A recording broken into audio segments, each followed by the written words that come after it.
asalaamaaleykum waa Sénégal asalaamaaleykum adduna asalaamaaleykum diaspora bi tey ñu ngi fii ci Paris di waxtaanee ci benn thème sport ak politique ak Touba Sène agent de foot liggéey ak ay club yu mag Olympique de Marseille lu mel ni Bordeaux lu mel ni Atlético Madrid lu mel ni Villarreal ak Betis Séville FC Bruxelles GBA Anvers Al-Khali Dubaï Osman League Sport et Turquie dañu gis ni équipe nationale dañuy dem ba quart de finale ci man li ma gis ñu yem foofu léegi lan mooy problème bi ak lan mooy solution bi Touba Sène agent de joueur depuis 20 ans international. Vas-y. Diego. lan mooy un peu de discipline là. lan mooy problème bi joueur yi la fédération bi la wala entraîneur yi la man mënuma comprendre dañuy dem ba quart de finale ñu yem foofu yow war nga ñu mën a wala ñuy jël fin de match toujours. wala ñuy jël fin de match comme ni nga ko waxee. léegi dama bëgg nag nga expliquer ñu lan mooy solution bi ak lan mooy problème bi. Merci mon frère Abibou Ndiaye problème bi ñëpp la fédération bi entraîneur bi joueur yi parce que le football moderne fii ak téyewoo bal bi maîtriser jeu bi doo gagné te football fii ak arbitre bi tiréwul fin gagné goo match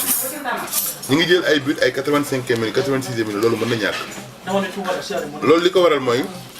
il faut ñu téye bal bi fii ak équipe nationale téyewul bal bi football téye bal bi maîtriser jeu bi duñ gagné duñ dem fenn ndaxte boo dee xool football moderne pour nga gagné match il faut nga maîtriser jeu bi milieu de terrain yi téye bal bi ñu bañ a perte bal bi problème bi fépp la si comment di ko commencé supporters yi fédération bi joueurs yi entraîneur bi ñëpp a ngi ci biir et puis joueurs yi aussi dañu war a xam lan mooy drapeau national parce que je me rappelle Coupe d'Afrique bi passé 2007 bi ñuy football ak Cameroun maa ngi ko seetaan ak ay grand fii à Paris Saint-Plan grand yooyu xamu woon sa fooguma leen woon ay sénégalais billahi c'est des ñoo xam ne ay sénégalais lañ mais yaakaar moo ne ñi ay sénégalais lañ bi match bi ci biir match bi laa xam ne ay sénégalais lañ parce que kenn ki chauffeur camion la ñeneen ñi dañuy liggéey fii mais bu Sénégal di football ngay gis vrai sénégalais yi parce que ñoom aussi dañuy seetaan match ak frustration bu match bi jeexee toujours bu ñu ñibbi duñ tàggatoo ku nekk da ngay dem ak sa mère mais loolu mën na ñàkk football moderne pour nga gagner match il faut nga téye bal bi boo téyewul bal bi doo gagner mais boo xoolee équipe nationale fi ñu toll nii le Sénégal da ciy dal rek fi ñu toll nii équipe bi des fois ñu gagner des fois ñu nul des fois ñu perdre dañ ciy dal rek ñun instant bi on doit se qualifier à la Coupe d'Afrique et à la Coupe du Monde avec la manière parce que on a l'effectif qu'il nous faut. Habib, je vais vous dire une chose génération bii nii génération 2002 gënu ko de génération 2002 c'était El Hadji Diouf et des ouvriers Fadiga El Hadji Diouf Fadiga ak ay jëngumaan mais fii am nañ ay joueurs mais il faut entraîneur bi fédération bi ils peuvent être plus fédérateurs ñu boole ñëpp seen xalaat du ñëpp on 14 millions sénégalais yëpp ñëpp ay entraîneurs lañ ñëpp ay supporters lañ mais mënoo boole ñëpp ñu joxe seen xalaat mais am na si ñoo xamante ne yàlla may na leen ci football comme Pa El Hadji Malick Sy Souris c'est le meilleur de tous les temps des président fédération sénégalaise de football moo ñu yóbbu final au Mali Coupe d'Afrique ñu perte avec Cameroun tir au but comme Roger Mendy am na xam-xam ci football El Hadji Diouf 2 fois Ballon d'Or fi mu yóbbu football Sénégal El Hadji Diouf tubaab bi ba léegi da ngay day ñoom ñu naan la Diouf ah Omar Gueye Sène mi ngi fa Thierno Youm ils ont fait leur beau jour ici en France championnat européen yi def nañ fi lu dara jarut ñoom ñëpp ay joueurs techniciens la ñoo xamante ne dañuy soxla seen xalaat ci biir équipe nationale de football. Solution bi mooy pour ñu gagner match avec la manière ñu qualifier pour prochaine Coupe d'Afrique avec la manière aux Coupes du Monde il faut jouer bal bi équipe nationale boo leen seetaan ba match bi jeex duñ def ñetti passe yu tegaloo benn passe ñaari passe sànni nañ bal bi te football moderne pour nga gagner match il faut nga téye bal bi football comme par exemple xoolal Espagne xoolal la Barcelone bi fii tegale ak Messi parce que amoon na ay milieu terrain yu mën a football ku mel ne Xavi ku mel ne Iniesta téye bal bi football loo Messi football léegi milieu terrain mooy base bi am nañ ay joueurs mais il faut ñu xoolaat ni ñuy utiliser joueurs yi c'est pas dañuy dem Coupe d'Afrique pour dem football ñetti match ñu bisi mais man si sama xalaat dafa mel ni man lu ma constaté à chaque fois ci football bi quart de finale bi la ñuy yem amul lu ci ñuul wala lu ci lëndëm. ok bi nga loolu daf ma jaaxal. bi nga ne quart de finale la ñuy yem. wala ñuy jël but ci fin match bi dugal foofu li nga wax noonu nga ne quart de finale la ñuy yem wala toujours si fin de match la ñuy jël but waxal laaj ma question boobu. waaw vas-y.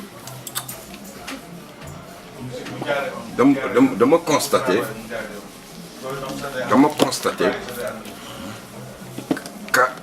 quart de finale la ñuy yem mais wala ci fin de match bi la ñuy jël bi lu waral loolu dafa am lu ci ñuul wala lu ci lëndëm man je comprends pas. merci Habib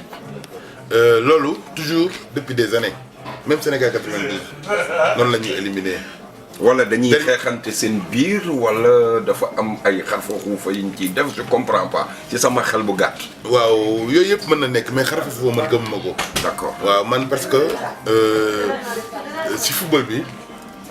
li ma ci jàng lu bëree bëri fii laa ko gën a jàngee ci Europe ñoom xam affaire yi xarfa foofa deuxième la. football il faut prendre les meilleurs pas nga nekk entraîneur wala fédération boo xamante ne nii da ngay dem ak émotion. joueur bi bëgg naa ko neex na ma non il faut toujours sélectionner les meilleurs comme ni ma la ko waxee avant il y a des joueurs qui compétissent en Espagne comme Pape Kouli Diop milieu de terrain mi ngi football le meilleur championnat du monde c'est en Espagne fa la Messi nekk fa la Cristiano Ronaldo nekk muy football ak ñoom chaque week-end kooku joueur la boo xamante ni c'est un joueur d'expérience on a besoin de lui Mohamed Diamé c'est des joueurs costauds macha allah yoo xamante ne ni techniquement ça va. et puis physiquement macha allah mën nañu compétir ak ay Nigéria ay Cameroun joueurs yi nga xamante ne ay joueurs yu ponkal la ñuy teg yaa ngi comprendre ba tax na il faut ñu téye bal bi football pour mën a am dara nit ñaa ngi dee ñoo xamante ne ay supporters football lañ ay Sénégalais lañ depuis longtemps ñu ngi daw ci ginnaaw benn Coupe d'Afrique boo xam ne am guñ ko ba tey pour ñu am ko nag il faut ñu defaraat football bi ci ko commencé ci fédération ba ci kaw ba ci suuf ci joueurs yeeg ñëpp. fédération bi entraîneur bi il faut ñu boole xalaat yi defar football Sénégal parce que football Sénégal am nañ ay joueurs ni ma la ko waxee sànq Habib génération 2002 gënul génération bii mais 2002 on avait un entraîneur maîtriser woon équipe bi Bruno Metsu dem si yàlla si ñu ngi koy ñaanal ak Jules François Bocandé kooku moom toujours damay wax ne bu Sénégal gagné woon Coupe d'Afrique bañ dem bii Sénégal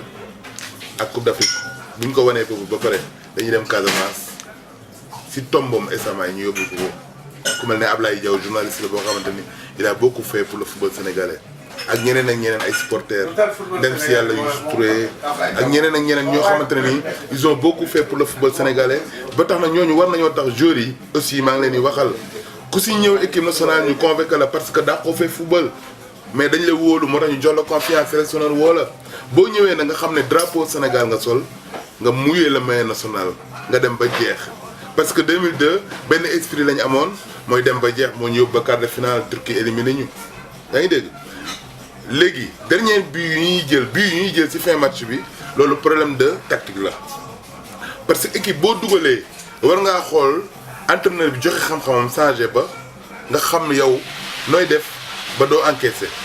boo encaisser aussi nga xam li lay wane ne équipe bi bonul joueur yi bonuñu de. parce que ñun saa yu ñu encaissé bii dinañ def tout pour dugal moo lay wax ne am nañu équipe am nañ ay joueurs mais équipe bee des nañ defaraat équipe bi waxtaan suñu biir booy yi nga xamante ni dem nañ par frustration ku mel ne Pape Kouli Diop ku mel ne Mohamed Diamé El Hadj wax na ko te dëgg la El Hadj musuma d'accord ak moom mais li muy waxtaan yëpp dëgg la football Sénégal nañ ci jàpp joueurs yooyu dañ leen soxla c'est des joueurs costauds et techniques yoo xam ne suñu milieu terrain dañ leen soxla mais banc bi ñu leen di teg moo tax ñoom ñëpp ñu gedd dem te du yoon. c'est pas normal. te doguma la Sénégal dañu soxla coupe ak Sénégal réew mi nu mu toll Sénégal musuñu am coupe d'Afrique mais loolu aussi yow tey yow boo doon joueurs yi 2017 bi ak joueurs yi fi ne tey yow boo doon def sa classement yow lan nga ñi nan nga leen doon classé yow tey yan joueur nga doon jël ci.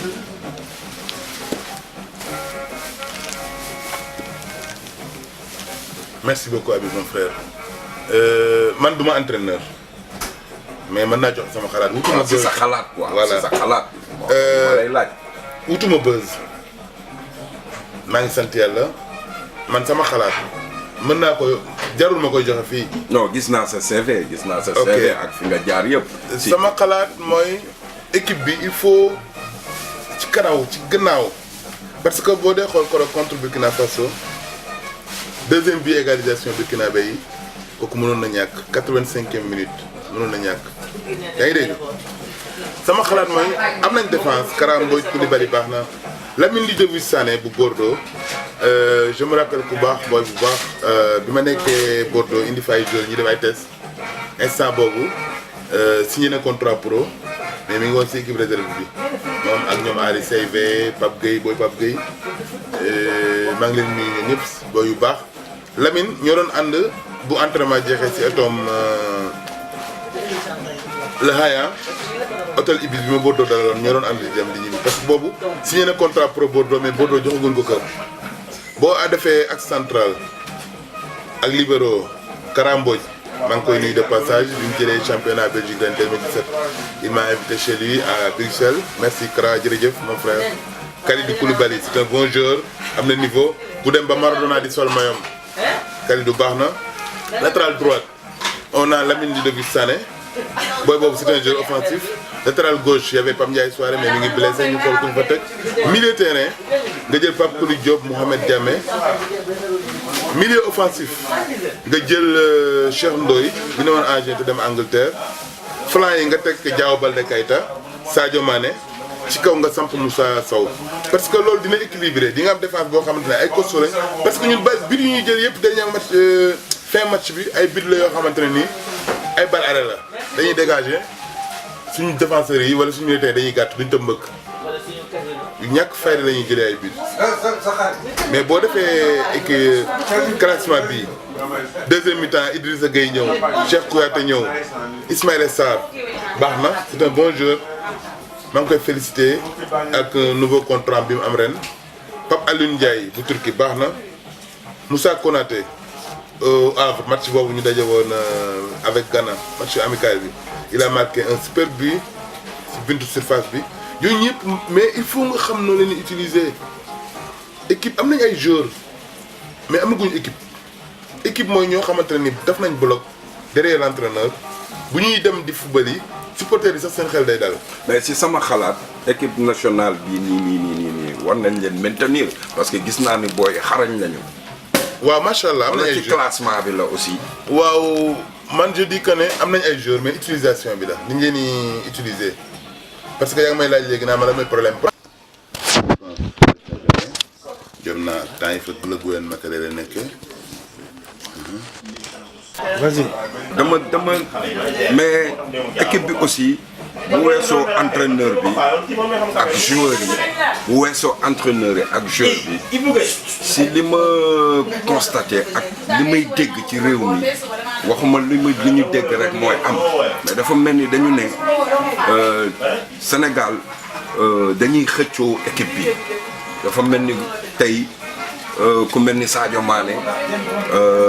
bon waxuma looloo am ku nekk sa côté yaa ngi xool ni ngay yàqee ñi ñu ngi defar ñi ñu ngi yàq maanaam ci côté mystique pour maanaam équipe bi ku nekk dañ koy xëccoo daal te loolu man pour man war nañu xoolaat ni Sénégal ñun ñëpp ñoo ko bokk war nañu ñaanal ñëpp pour ñu jël coupe bi man pour man côté boobu man maa ko xalaatee noonu ak dégg yi ma dégg ma lay laaj loolu lan moo ko waral quoi Sénégal aussi y a un problème. mon frère Habib ku boot bukki xaj boobu la xam nga concurrence fu mu amul baaxul yaa ngi dégg équipe nationale c'est normal loolu il faut mënu fa ñii ñàkk. dañuy gas ñii di suul. waaw mënut a ñàkk. mënut a ñàkk ku jiite rek ku jiitu ñu ne la li ngay doxee sa doxin bi ñaaw na Sëriñ Abdoulaye radiyallahu moo doon wax loolu ku jiite rek ku jiitu ñu ne la sa ni ngay doxee ñaaw na ba tax na ñoom ñi nga xamante ne ñoom ils sont pas les meilleurs mais ñoom lañ woo jox confiance ñoom ñoo war a xam ne may équipe nationale de football Sénégal lañ sol ñu góorgóorlu bu baax muyee le maillot national parce que li ma la koy waxee rek football moderne lañ nekk Habib match bi doo ko gagné daal di tiré wu fin il faut aussi ñu téye bal bi football il faut nga téye bal boo téyewul bal bi rek doo mën a dem fenn match yu bëri yuy ñàkk loolu moo koy waral.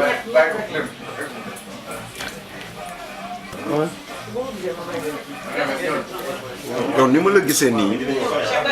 dafa mel ni da nga bëgg buzz wala da nga bëgg poste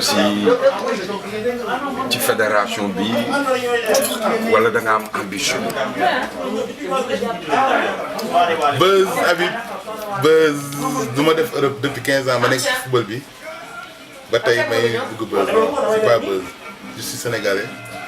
comme tout le monde j'ai le droit de wax si développer sama football dëkk. Pour poste non c'est pas le moment mais damay wax pour loo xamante ni contribution la en tant que sénégalais yàlla may na ma jot naa liggéey ak ay club yoo xamante ni ci Europe ñëpp dégg nañ ne ci football lu mel ne ay Olympique de Marseille de grand Pape Diouf de passage ñu ngi koy nuyu Pape merci beaucoup. José Anigo. Souleymane. Adama Ndiaye maa ngi leen di nuyu. je salue de passage aussi FC Girondins de Bordeaux la Ayan. Patrick Battiston bonjour. ak Maris Trésor je vous salue. ak lu mel ne Atlético Madrid. Villarreal. Deportivo La Corogne. Albacete. Racing de Santander. FC Betis Séville FC Séville ñun ñëpp maa ngi leen di nuyu maa ngi leen di hola amigo ñun ñëpp maa ngi leen di mais du question de buzz du question de poste question de participer sur le football sénégalais la parce que mooy li ma la toujours rek fi ñu toll nii ñu on a essayé presque tous les entraîneurs jël nañu entraîneur français ay yoon jël nañu entraîneur sénégalais jël nañu entraîneur hongrois jël nañu entraîneur polonais jël nañu entraîneur allemand. Vitesse essayé nañu entraîneur yëpp mais pourquoi pas on essaie avec les entraîneurs espagnols parce que ñoom xam nañ football les grands jeunes yi championnat Espagne dëkk football la ñoo fi def lu kenn deful gagné coupe d'Europe gagné coupe du monde gagné waat coupe d'Europe pourquoi pas avec les entraîneurs espagnols après mais de moom pour le moment nañ jàppale Aliou Cissé ku nekk joxe sa xalaat ci équipe bi pour football Sénégal jëm ci kanam mais li ma leen di wax toujours mooy base bi fii téewuñu bal bi milieu terrain bi Sénégal du dem fenn parce que football il faut nga maîtriser jeu bi contrôler jeu bi téye bal bi boo téyewul bal bi doo dem fenn comme ni ko espagnol yi di waxee tiki taka il faut nga passante mais Sénégal day gagner match mais du gondi kenn quoi ni ko olof yi waxee gagné nañ mais gondi wuñ ma da ngay seetaan match ba mu jeex même buñ gagné da ngay lox da ngay frustré wu buñ ñuulee wala ñu gagné ñu dernière minute yooyu yëpp mën na ñàkk yooyu yëpp du ma wax sax manque de professionnalisme parce que yaa Maya Silmar grand ñu ngi lay nuyu mi ngi ci fédération bi aussi mi ngi def liggéey bu am solo Augustin Senghor mën ngeen a gën a yaatal le président de la fédération comme que yàlla def na ngeen amaat beneen mandat de 4 ans mën ngeen a gën a yaatal boole ci gars yi man amul problème je veux servir mon pays te foofu laa mën a servir le Sénégal le football parce que loolu si la mooy sama nattu football dox naa si ay jéego def naa si lu bare fii ci Europe bi vraiment football Sénégal daal mën naa gën a avancer et attention ñu ngi football qualification coupe du monde FIFA temps yi suñu match bi ñu arbitre bi sàccoon lam tey la gagné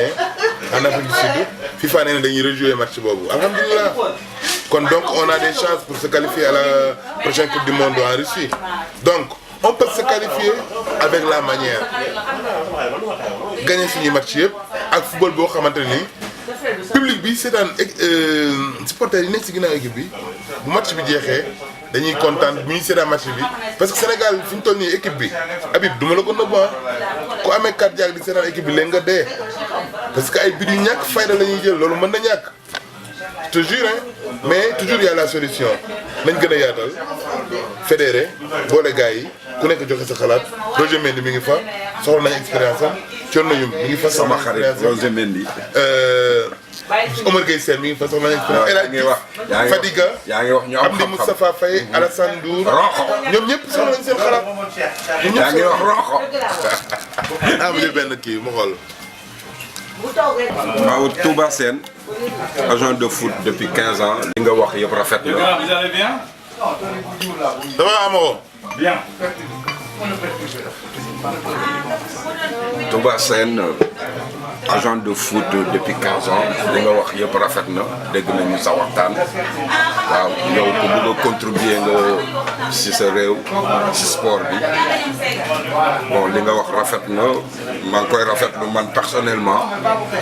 te xam naa ni waa Sénégal ñu ngi lay dégg àdduna bi yëpp ñu ngi lay dégg ku wax sport ne football ne lutte te lutte sunu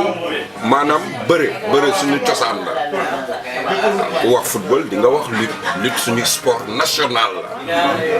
te man dama gis ni lamb gi léegi lamb gi dafa dee quoi gisatuma déggatuma dara te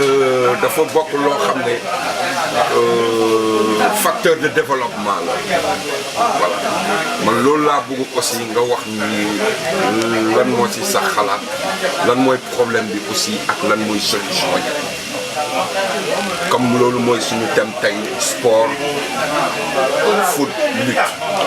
ak politique léegi ñëw nañu si suñu cosaan suñu sport national lan mooy problème bi aussi lan mooy solution. merci à mon frère nañ tëj ci football bi après ñu dugg ci làmb ji parce que mooy li ma leen toujours rek entraîneur ñu koy doyee mooy bu équipe bi demee ba jaaxle nga ñëw fa xam-xam parce que comme li nga wax léegi problème yi di jël ay buts dernière minute match entraîneur bi na xoolaat changement yi parce que boo xoolee contre Cameroun Burkina Faso qualification mondiale changement yi dañ ko def ñu enquête yaa ngi dégg ba Moussa Sow boobu génn ñu dugal beneen joueur mënoon nañ fa bàyyi Moussa Sow mais ñi ngi mën a ñun 2-1 match bi 6 minutes 7 minutes moo fi des après ñu jël but ñu def changement jël but parce que changement bi ñu def baaxul boo def changement pour affaire yi dëgër la ñu mën a la nga def changement pour égaliser wala nga mën a def changement pour maintenir match bi ba mu jeex yaa ngi may dégg nañ xoolaat changement yi ñuy def xool ñen ñoo war a titulaire équipe nationale xoolaat bagage bi bu baax a baax mbirum lamb ji ak merci beaucoup Sénégal dëkku lamb la boo xoolee fii diaspora bi dimanche bu nekk bu lamb amee yàkkam parce que da ngay liggéey fii du lundi jusqu'au samedi samedi nga am noppalu di leen ci ko vendredi samedi ngay noppal ak dimanche yaa ngi yàkkamtee añ toog jàkkaarloo sa télé teg sa attaaya sa daan lamb mais lamb ji Sénégal mi ngi wàññeeku bu baax a baax mi ngi wàcc lamb ji avant chaque saison da ngay am ay combat yu mag te c'est comme ni nga ko waxee rek la lutte c'est un facteur de développement parce que bëri na ay kër yoo xamante ne ñi ngi def dépense lamb ji lay jugee am na ay jeunes lutteurs yoo xamante ni ñu ngi góorgóorlu di jafe bañ nga ko ba dégg ni ma koy waxee hymne national mbër mooy maa ngi gën a ma sant yàlla julli seen maa ngi gërëm sama ñaari waajur mbëri ku ci nekk loo am yaa ngi koy yóbbu sa kër def ko dépense mën nañoo gën a defar lamb ji Gaston Mbengue Aziz Ndiaye ñoom ñëpp dem nañ mais nañ ñëwaat si lamb ji parce que promoteurs yi bu ñu demee kan mooy tëgg si lamb yi kan Aline Petit Mbaye mi ngi fii président ñu ngi lay ñaan yow Serigne Habib Sy monsieur Mansour Youssou Ndour Cheikh Amar ñu ngi leen ñaan ngeen ñëw fii jël si Aline Petit Mbaye parce que le Sénégal a besoin de lui te tama boole sëñ Habib parce que ku ne Petit Mbaye ne sëñ Mansour si borom daara ji te Petit mi ngi fii depuis longtemps le Sénégal a besoin de Petit def na ay jéego yu mag a mag ci làmb tëgg na fi ay làmb yu mag moo fi njëkk a fay combat 60 millions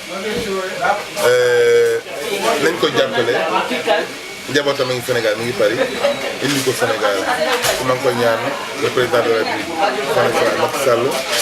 maa ngi koy ñaan Youssou Ndour maa ngi koy ñaan Serigne Habib Sy maa ngi koy ñaan Cheikh Amar nga jàpp si bu Petit Mbaye Aliou Petit Mbaye bu sëñ Mars dellu si waat Sénégal parce que lamb ji namm nañ ko bëri na ay nit ñu ngi bu Màkka bëri na jéego yu bëri lu rafet lu baax liggéey bu rafet bu def Sénégal kon maa ngi lay nuyu de passage Petit sama xarit sama frère Sénégal soxla na la nga si gars yi jàpp nga ñibbi jërëjëf.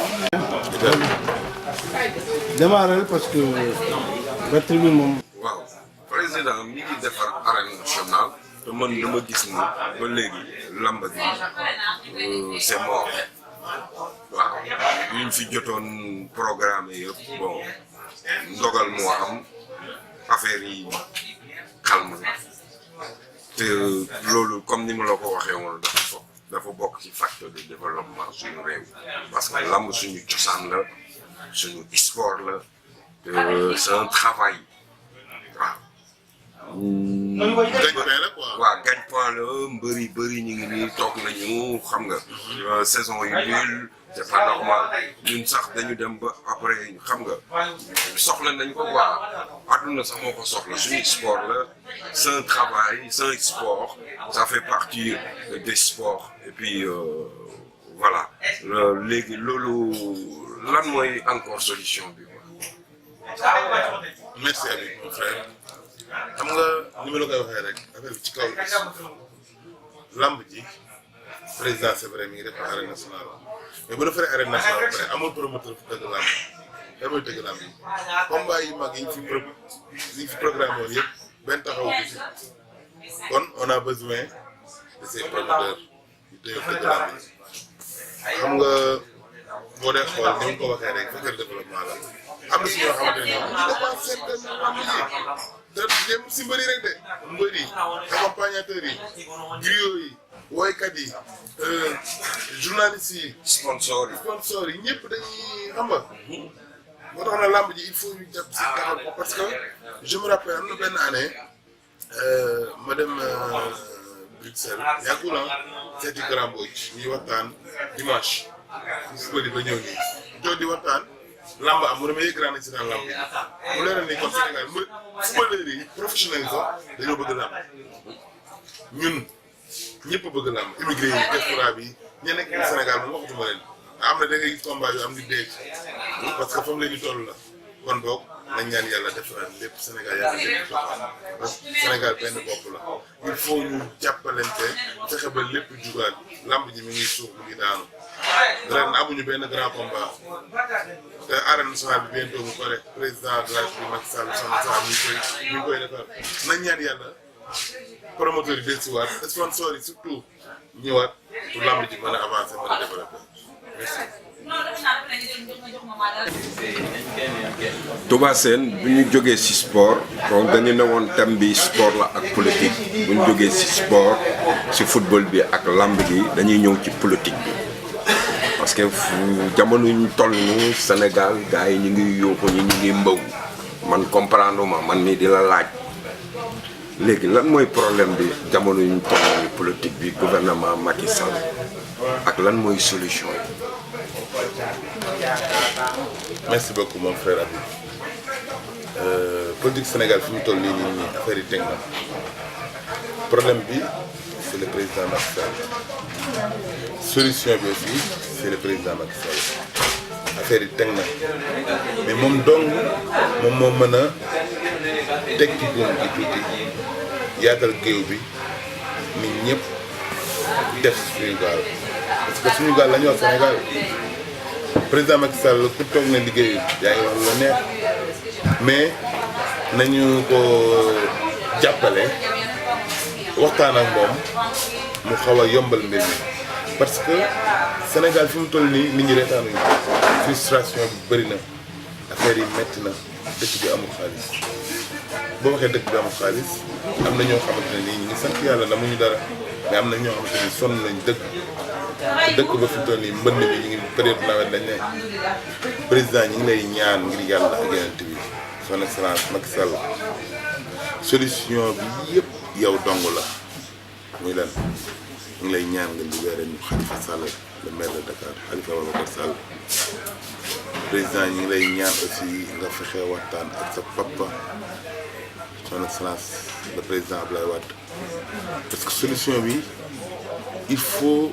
nga yaatal géew bi Sénégal dafa soxla ñoo xamante ne ni ay doomu Sénégal lañ président am nga loo xamante ne nii Senghor amu ko Abdou Diouf amu ko Abdoulaye Wade amu ko muy lan héritage Senghor mi ngi ak héritage Abdou Diouf mi ngi ak Macky Sall héritage Abdoulaye Wade genn wàllu gépp mi ngi ak Macky Sall te et puis naa benn affaire Abdoulaye Wade bi muy gagné deuxième mandat en 2007 c'était Macky Sall son directeur de campagne mu gagné ko élection kon Macky Sall yàgg na si mbir mi xam na li koy defar ak li koy yàq ñu ngi koy ñaan mu génnee Khalifa Sall ngir yàlla ak yonent bi loolu rek lañ lay ñaan président et puis la première dame Madame Faye Sall aussi ñu ngi koy ñaan mission boobu moom mission la war a doon loolu moo war a nekk mandaam bu Macky Sall amee mandat premier mandat Madame Faye Sall la première dame moom mooy bu fexee def tout ba jubóolee borom këram son excellence bi président Macky Sall ak président papaam la Macky Sall le président warul woon a toog ba heure bii mu suseem di nekk deuxième mandat son excellence président Macky Sall mën naa wax ne deuxième mandat instant bi dafa waroon nekk si poche am mu denc si naka mu yaatal géew bi Karim Wade son petit frère problème bu mu am Abdoulaye Wade ñi ngi wax problème politique mais mën nañoo problème politique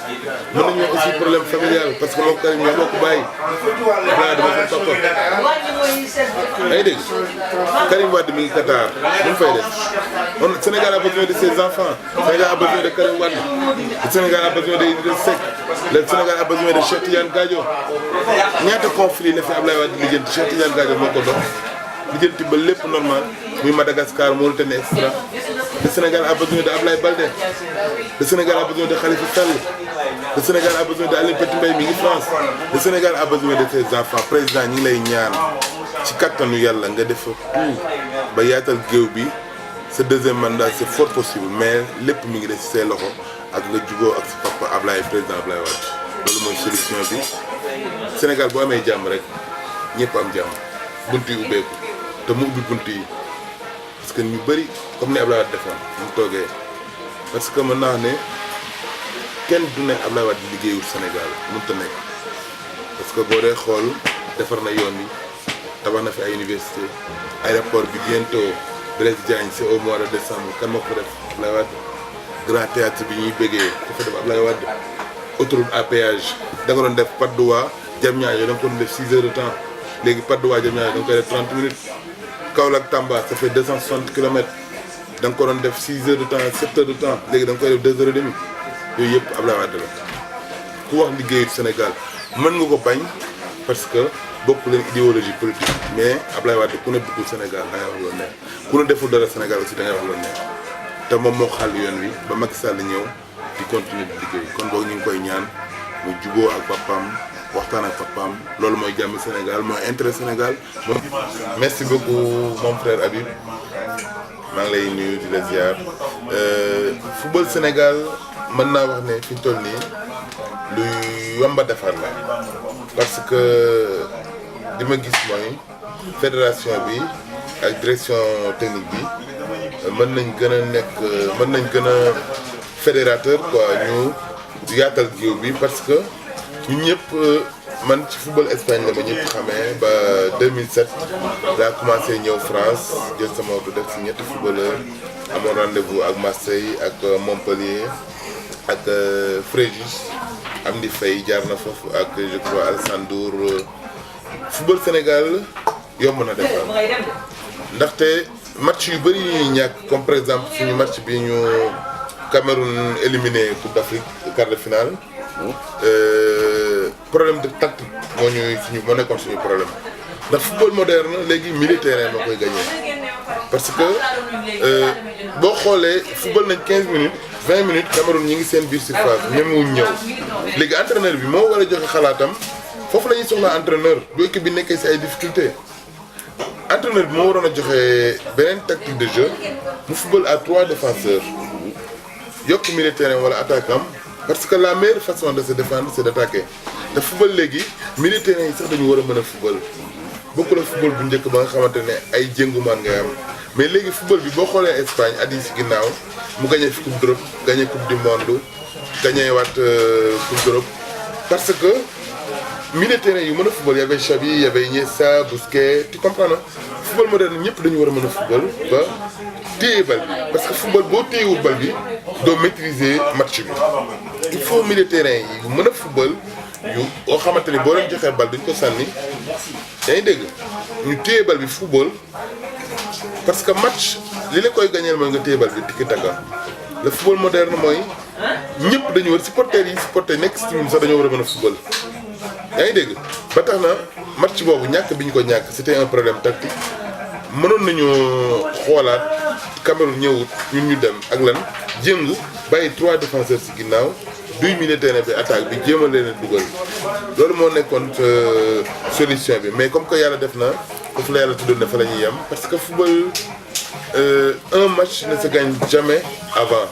ci biir terrain bi li tax ñu doon entraîneur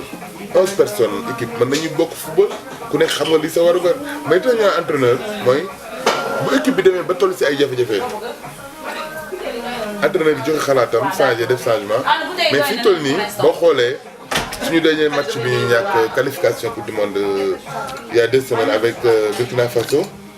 ñu ngi jël but à 86e minute et loolu mënoon na ñàkk parce que boo dee xool football bi ñu football keroog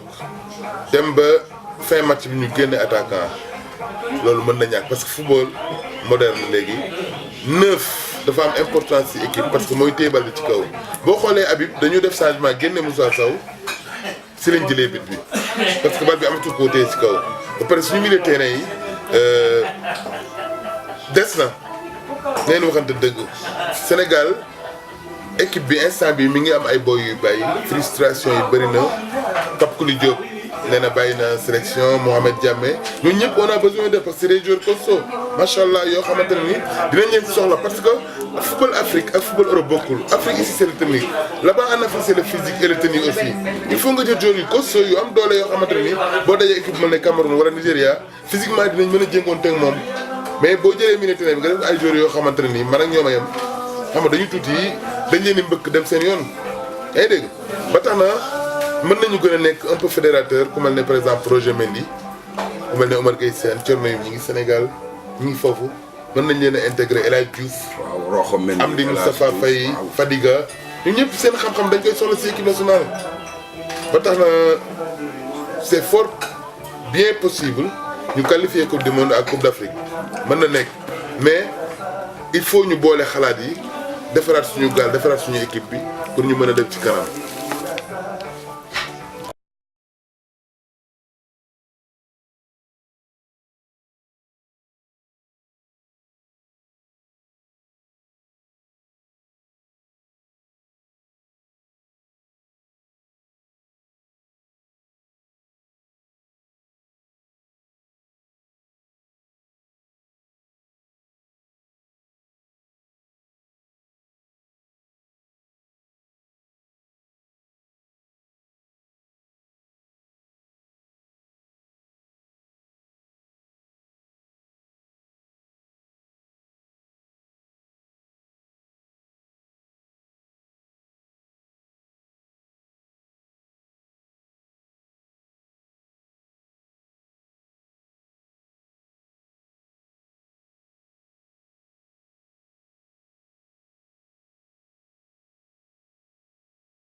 dañuy interviewé